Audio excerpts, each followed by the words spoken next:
Pak Dim, ini KPK nampaknya galak sekali ya, dalam 2 minggu bisa menangkap 2 tokoh besar di Jawa Barat ya, setelah dari Banjar di Bekasi. Gimana Pak Dim sebagai tokoh politik nih?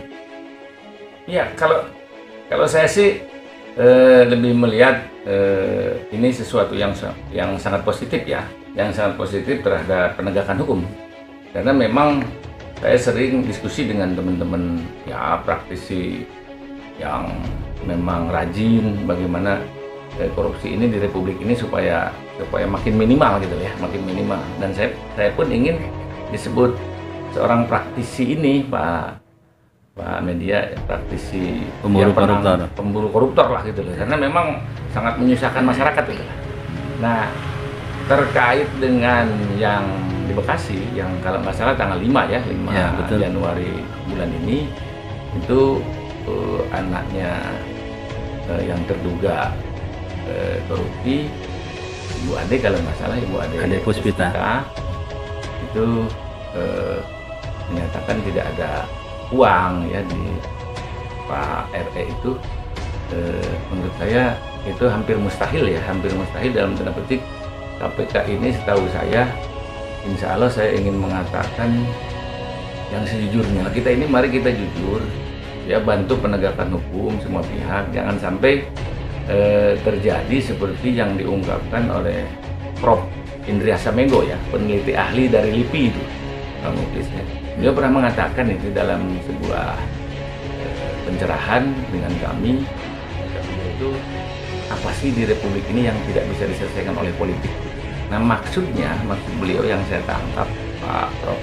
Indriasa Menggo ini adalah jangan semua itu diselesaikan oleh politik. Ini yang akan bisa mengacaukan keadilan ya, karena politik itu memang menurut saya sangat berbeda ya. Kalau politik lebih kepada bagaimana bisa memanage keinginan masyarakat, kita bernegara yang baik dan masyarakat tujuannya bisa jadi sejahtera. Nah, yang tidak benar, yang mencuri-curi duit rakyat kan mestinya dipenjarakan melalui hukum kan gitu loh. Nah, ini sebenarnya harus dipisah-pisah, karena mengenai ada, saya lihat di video itu ada juga pembunuhan karakter terhadap salah satu partai politik yang kebetulan Bu Ade juga ketua partai politik di mana, di Kota Bekasi. Ya, menurut saya itu juga jadi presiden buruk ya bagi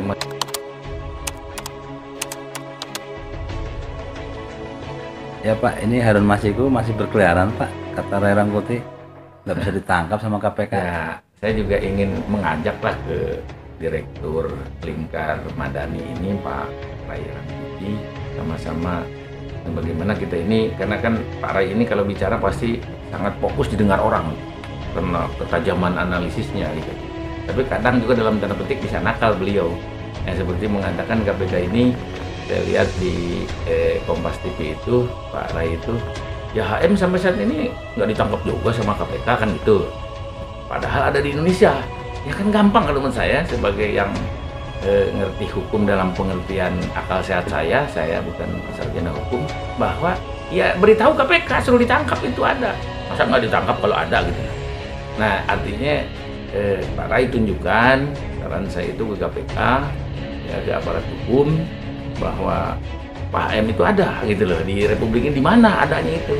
Jangan dibicara-bicara juga tidak memberikan fakta-fakta bahwa Pak HM ini di mana, itu juga kan jadi blunder nanti buat semuanya gitu loh. Karena omongan Pak Ray ini tentu sangat didengar ya, sangat didengar, dan saya juga memang tajam sekali beliau, analisisnya, pisaunya cukup bagus kalau membedah masalah. Ini kadang-kadang ya nakal juga gitu, nakal dalam pengertian seperti bilang bahwa siapa itu HM itu ada, kenapa nggak ditangkap ya kan, sambil juga tuh di situ misalkan kan gitu tempatnya sudah ditangkap kan selesai gitu, supaya masyarakat tidak terjebak nanti dan jangan-jangan bener nih KPK kalau HM itu malah tidak ditangkap walaupun tahu, kan ngeri kalau gitu. Dia ngeri begitu rusaknya KPK. Pada setahu saya sebaliknya tidak rusak, insya Allah bagus itu dari saya. Terima kasih, atur nuhun. Wassalamualaikum warahmatullahi wabarakatuh.